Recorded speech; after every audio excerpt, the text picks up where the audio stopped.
আসসালামু আলাইকুম। সবাই কেমন আছেন?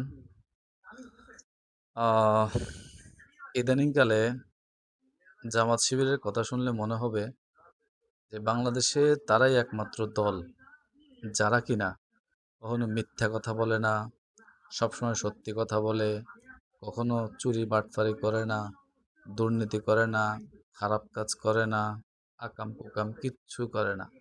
তারাই একমাত্র দল যারা কিনা সহি শুদ্ধ এবং কাকরাইল মসজিদের খতিবের চরিত্র যেমন জামাত শিবিরের চরিত্র ঠিক তেমনই।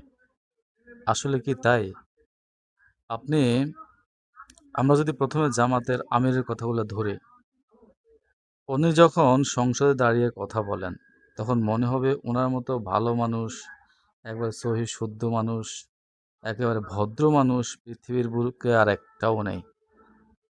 তারপর উনি যখন সংসদের বাইরে এসে কথাগুলো বলেন, তখন তার চরিত্র সম্পূর্ণ ভিন্ন হয়ে যায়। মানে তখন তিনি একটা ভিন্ন জগতের মানুষ হয়ে যান। আসলে এই জামাত শিবির কিভাবে গঠিত হয়েছে, তাদের চরিত্র, তাদের আখলাক, আমরা সবকিছু আমাদের জানা আছে ভাই। নিজেদেরকে এত আ একেবারে খতিব, কাকরাইল মসজিদের ইমাম সাহেব ভাবার কোনো অবকাশ নাই। পৃথিবীতে ভালো মানুষ যেমন আছে, মন্দ মানুষও আছে। তবে আপনারা যেভাবে আচরণ করেন, যেভাবে কথাবার্তা বলেন যে আপনারা একমাত্র দল, আপনারা কোনো কিচ্ছু করেন না।